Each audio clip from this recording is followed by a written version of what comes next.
Sampurasun Sobat Citarum, ketemu lagi di podcast Ngonci Ngobrolin Citarum. Bersama saya Sani hari ini di siang hari yang cerah alhamdulillah gitu ya. Kita sekarang berada di Hutanika, tempat yang viral ya Kang ya di Kota Bandung begitu. Yang nggak cuman kita tempat ngopi nongkrong, tapi sebuah tempat yang memang fokus pada lingkungan. Nah, sekarang kita akan ngobrol langsung sama narasumbernya, Kang Rizal sama Rasun Kang. Sampes. Gimana kabarnya Kang? Alhamdulillah saya. Alhamdulillah. Kang, sebelum kita ngobrol soal lingkungan nih, pengen tahu kenapa namanya Hutanika? Sebetulnya tujuannya, memang kan Hutanika berdiri sejak dari Februari ya, 2024. Konsepnya memang pengen bikin hutan sih sebenarnya. Oke, pengen bikin hutan. Nah, karena kita ngelihat ada satu potensi di mana ada satu tempat area lahan kosong cukup besar dan tengah-tengah kota banget nih, panas, hiruk pikuk, macet, dan kita waktu itu mengusung ide adalah ya kita bikin hutan tengah kota lah, minimal jadi tempat penghijauan, tempat penghasil oksigen tengah kota. Jadi itu tuh singkatan ya Kang ya? Hutan kota kita. Hutan kota kita. Nah, khususnya nih Kang, kenapa sih kayak pengen mengusung temanya teh hutan gitu Kang? Pertama memang kalau secara komersil ya maksudnya kita punya misi bahwa ini yang jadi added value untuk sisi bisnisnya kami, di mana kita melihat peluang ya dengan nilai kondisi sekitar, area lingkungan dan lain-lain, dan peluang bisnis, kayaknya konsep itu yang memang akan bisa menarik dan diterima oleh market. Tapi secara sisi sosial juga, bahwa kami sadar bahwa ya lingkungan tuh harus dijaga, dan itu sih kurang lebih sesimpel itu aja sih. Nah, berarti yang membedakan Hutanika sama konsep F&B yang lainnya apa nih Kang? Secara garis besar mungkin kurang lebih sama lah, jualannya makanan, minuman, tapi memang kita mencoba menambahkan satu added value, dan kurang lebih kalau dibilang sisi edukasi ya berat juga ya buat kita responsibilitas, tapi harapannya kita adalah ya kita minimal menghadirkan sesuatu yang baru, memberikan satu pencerahan lah buat marketnya kami, buat tamu-tamu kami, di mana ya lingkungan, sampah, sustainability adalah sesuatu yang memang penting buat kita. Nah, tadi dimention di lingkungan, sampah gitu ya. Emang pengelolaan sampah di Hutanika seperti apa sih Kang? Memang kami tidak bisa jalan sekaligus langsung besar, tapi paling tidak impact yang kami jalankan ya walaupun sedikit, tapi harapannya bisa jadi effort dan bisa jadi baik buat teman-teman dan buat masyarakat sekitar. Dan yang pasti paling simpel lah, kita memilah sampah. Sampah. Betul, cuman PR-nya memang karena yang ngejalanin orang, kadang orang ada mood, ada salahnya, dalirnya. Jadi memang itu yang terus kami coba edukasi, gimana kami mencoba menjaga disiplinnya di teman-teman kami, staffnya kami di sini, bagaimana memilah sampah. Sesimpel ini aja lah, Kayak gimana tuh Kang, boleh sistemnya diceritain coba? Yang pasti sih di setiap area produksi kami, sumber-sumber sampahnya kami, sumber-sumber limbah kami, kami bagilah. Semudah bahwa ada sisa makanan, ada organik dan non-organik. Semudah itu aja, karena kalau dibikin terlalu rumit juga eksekusi di lapangan jadi susah. Jadi ya kami hanya sebatas memisahkan, ya ini yang plastik yang tidak bisa diolah kembali, ini yang bisa didaur ulang. Kurang lebih seperti itu saja. Jadi semudah itu, dan harapannya pada saat ini bisa konsisten jalan, kita bisa bergerak lagi ke yang lebih advance lagi nanti programnya. Kurang lebih saat ini begitu. Berarti Kang, sampah dari hasil dapurnya pun sudah dibawa seperti itu ya? Betul. Nah, kira-kira aja dalam sehari itu menghasilkan berapa sampah sih Kang? Kalau rata-rata mungkin 2 kubikan sih ada ya kalau sampah, tapi campur ya. 2 ton? Enggak, 2 paling 2 kilo? Betul, 2 kubiknya berapa 2 kubiknya berapa ya? 2 meter. 2 kubiknya ya kurang lebih 8 sampai 12 trash bag lah. Oke, 8 sampai 12 trash bag dalam satu hari. Itu sudah terpilah? Insya Allah sudah terpilah. Nah, kebayang nggak sih Kang kalau misalkan seluruh F&B gitu ya ngelakuin hal yang sama, pasti akan Bandung teh bersih gitu ya Kang ya? Seharusnya. Cuman memang PR-nya saat ini, PR-nya memang bukan memilahnya ya. Tapi karena jujur kami juga punya keterbatasan kapasitas untuk kemampuan kita untuk memilah mengolah, terutama memilah sih mungkin kita bisa, tapi mengolahnya inilah yang memang kami butuhkan teman-teman yang bisa paham dan mengerti. Dan konsisten ya kan. Betul, karena memang saat ini kami hanya sebatas memilah, pengolahan kami memang belum bisa jalankan, tapi kita bekerja sama pihak ketiga yang memang kami rasa punya semangat yang sama juga dan biar mereka yang punya kemampuan, punya pengetahuan, mereka yang mengeksekusi itu. Kalau cara dari Akang dengan staf yang lain ini memberikan pemahaman konsisten seperti apa sih untuk pemilahan sampah?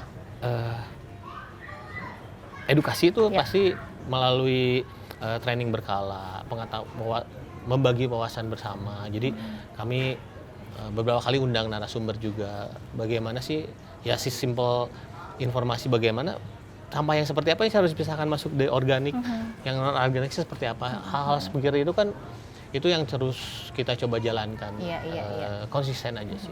Nah sekarang menuju tahun kedua ya Kang ya? Ya. Hutanika menuju konsisten pemilahan sampah. Betul. Nah sekarang menarik banget nih Sobat Citarum, di depan kami sudah ada beberapa barang khas Hutanika ya Kang ya? Ya. Mungkin ini boleh dikenalin Kang, ini adalah sendok. Sendok es krim. Sendok es krim yang bisa dimakan Betul. loh. Ini agak kayak wow gitu dan wangi biskuit ya. Jadi betul. untuk biar nggak ada sampah. Betul. Nah, dan ini ada apa nih Kang? Sedotan dari singkong. Dari singkong. Terus juga di sini tuh udah nggak ada plastik ya teman-teman. Jadi semua pakai tote bag ya. Tote bag. Nah boleh Kang, jadi produknya apa aja sih Kang di sini kalau untuk mengurangi sampah selain dari 3 ini? Nah kita coba minimize penggunaan plastik yang pasti ya. Kalau di area produksi kami sih sebetulnya kami dihilangkan 100%, jujur kami belum sanggup. Karena memang masih butuh ada beberapa yang memang bagian yang itu, tapi area produksi kita semua gunakan toples, tupperware atau tin wall atau apapun juga sehingga bisa digunakan kembali. Terus kemudian kalau di area service dan operationnya memang beberapa take away box kami juga kami gunakan tin wall yang memang bisa, insya Allah mudah-mudahan bisa digunakan kembali. Dan memang kantong plastik untuk bawanya juga kami switch menjadi pakai tote bag. Ya paling tidak kita gunakan barang yang memang bisa digunakan kembali oleh tamu kami, oleh teman-teman. Iya. Nah, nggak cuman bisa nongkrong ngopi ya Kang ya di sini teh ya, tapi di sebelah kanan kiri kami begitu ada novelum atau bisa mengumpulkan minyak jelantah, dan belakang kita ini adalah toko organik ya. Betul. Nah, boleh ceritain Kang, kolaborasinya tuh sama siapa aja sih yang berhubungan sama lingkungan nih di Hutanika? Oke, nah kita pernah kerjasama sama Ngadaur waktu itu. Sampai sekarang Ngadaur. Betul, sama Ngadaur kan ajak dulu Kang Ari itu untuk yuk Kang garap, karena kita hanya punya tempat, hanya punya F&B makanan minuman. Jadi yuk silahkan bikin kegiatan ini di sini, silahkan jadikan tempat untuk bisa menebarkan edukasi mereka. Nah salah satu yang kita kerjasama juga ada dengan Novelium. Novelium ini ya, kita nggak lepas dari minyak. Betul, setiap hari ya. Betul, dan memang akhirnya ketemu dan kita menjadi satu titik kolek minyak bekas, minyak jelantah di sini, dan lumayan tidak hanya source-nya tidak hanya dari dapur kami saja, tapi dari staff-staffnya juga dari outlet dari yang lain juga lumayan banyak gitu. Jadi ya tagline-nya kan mereka mengolah jelantah menjadi uang. Nah, ini sudah jalan kurang berapa lebih tahun, belum lama sih sebetulnya, belum setahun. Ini sudah jalan dan kurang lebih sudah konsisten, dan uang minyak ini juga kami kumpulkan untuk kami gunakan lagi buat kesejahteraan karyawan. Terus kemudian kita kerjasama juga dengan Beauty Cycle ini tuh. Inorganic ini adalah sampah-sampah bekas kosmetik. Nah, skincare ya. Skincare, kosmetik apapun juga gitu ya. Kami kumpulkan, jadi teman-teman tamu semua juga bisa silakan kumpulkan di sini, nanti berkala ditarik. Kemudian baju bekas juga kami kolek di sini. Baju bekas juga kami kolek, dan insya Allah kalau masih terpakai ya kami juga masih bisa layak distribusikan. gitu ya. Betul. Terus kemudian ini namanya outlet section ini namanya Sudut Hutanika. Oh, Sudut Hutanika. Oke. Betul. Kenapa tuh Kang namanya Sudut Hutanika? Karena kita di pojokan. Karena di sudut sebetulnya dasarnya karena tempatnya di ya. sudut, tapi goalsnya, objektifnya adalah memang Sudut Hutanika itu menjadi satu sudut yang memang menguatkan konsepnya Hutanika related dengan lingkungan dan pengolahan sampah. Jadi memang ini konsepnya toko retail. Toko retail kami menjual, dan bukan kami bekerja sama dengan beberapa brand lokal yang memang mereka juga punya fokus, punya konsentrasi terhadap sampah dan sustainability. Jadi di sini ada jualan barang-barang yang memang less waste, barang-barang recycle dan lain. Jadi memang kami kerjasama dengan banyak. Ya, mereka nitipin di sini, ya harapannya sih buat mereka juga membantu secara bisnis cycle dan edukasinya juga tetap jalan di sini. Jadi buat yang mau setor apa tadi minyak jelantah, sampah bekas kosmetik dan baju bekas ya? Baju bekas boleh. Dan saat ini memang saya mencari teman partner untuk bisa kolaborasi untuk memilah sampah dan memilah dan mengolah sampah plastik. Nah, boleh tuh yang teman-teman mungkin ada komunitas ya Kang Betul. ya yang bisa mengolah, memilah, boleh info ke Hutanika ya. Jadi silakan ini jadi tempat collect point-nya. Nah, betul, collect point-nya silakan teman-teman bisa menitipkan ke kita untuk tempat collect-nya. Jadi kita bisa ekspos. Jadi kan dulu makan dengan Kang orang teh buang minyak jelantah tadi itu nih kan di solokan ya. Kalau nggak di tempat cuci piring, aduh. Betul. Sekarang bisa langsung setor ke sini. Dan ini program ini juga kami relatekan, kami tap in dengan program F&B-nya kami. Jadi kita punya namanya kartu tumbuh. Apa tuh? Oh ini ya teman-teman ya. Betul. Ini jadi kartu tumbuh. Nah, jadi ini sih buat sesimpel collecting stamp. Jadi begitu kalau minyak per 2 liter kami kasih stamp 1 dengan inorganik dengan sampah. Kalau ini pun juga gimana nih? Per berapa pieces kami berikan, terus baju pun juga kami berikan. Jadi pada saat sudah 5 kami berikan 1 produk gratis. Oh, jadi kalau udah 5 stem dapat free ya? Betul. Apa tuh free-nya, Kang? Tiap bulan ganti. Ganti. Produk-produk dari kita aja. Kadang pizza, kadang makanan berat, apapun juga yang memang. Ya, teman-teman ya ikutan ya. Kalau 10 kami kasih voucher juga nanti. Oh, kalau 10 dapat apa? Dapat voucher juga nanti. Voucher yang lain. Kalau berapa kilo baju? Berapa potong baju yang boleh disetor nih, Kang? Baju bekas. Bebas sih kalau terima sih, ya? tapi kalau memang untuk 1 stem tuh saya hitung berapa pieces baju kalau nggak salah. Dan gampang kok, harusnya nggak susah untuk dapetin. Di lemari kalian pasti banyak ya. Betul. Coba pasti banyak. baju.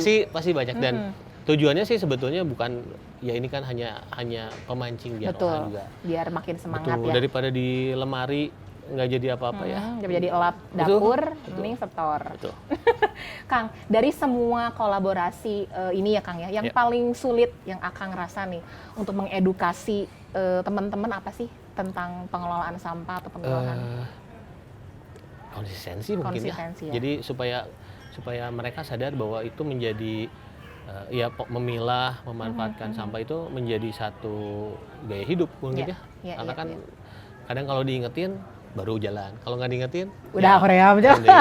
Memang tim kami pun juga begitu ya. Kalau sering diingatkan, harus sering diingatkan dan ya PR-nya edukasi kan begitu ya, konsistensi ya. Pada saat sudah jadi konsistensi, pada saat sudah konsisten harusnya bisa menjadi satu habit dan satu karakter dan budaya hidupnya jadi. Nah, habit ini Kang yang sebenarnya menurut saya teh sulit ya. Ya. Saya juga sebenarnya melakukan pemilahan sampah tuh baru di 3 tahunan gitu. Dan jadi habit tuh sulit karena kita tuh kalau di rumah harus kayak ngajak suami, ngajak anak. Kan sendiri nggak bisa ya Kang ya. Betul. Nah Kang ada tips nggak sih sebagai Akang nih pengelola F&B? Iya mungkin di rumahnya juga mengelola sampah. Iya gimana sih caranya gitu Kang? Jadi habit gitu ini tuh. Kalau menurut saya sih kayaknya dimulainya dari hal yang paling sederhana, paling mudah dan paling sederhana, paling mudah sehingga pada sesuatu dijalankan mudah harusnya buat kitanya juga jadi lebih ya mudah lah. Pada saat mudah kan dibanding kita berharap bahwa wah kita harus lari langsung. Minimal one step ahead tuh satu langkah tuh setiap usaha kecil, setiap niat yang kecil juga harusnya jadi berbuah baik dan nggak harus jadi langsung ekstrim. Wah langsung jadi hebat, jadi jago kita mengolah sampah dan lain-lain. Ya kita coba yang jadi pelan-pelan aja dulu ya. Saya rasa begitu sih harusnya. Setuju sih Kang. Ya dimulailah dari sesuatu yang paling sederhana ya. Bagaimana kita bisa sadar bahwa ya pilah sampah secara mudah lah. Pisahkan plastik, pisahkan dengan sisa makanan, sampah makanan dan sampah kertas dan lain-lain. Harapannya sih dari situ bisa bergerak ke lingkungan terkecil ya, tetangga.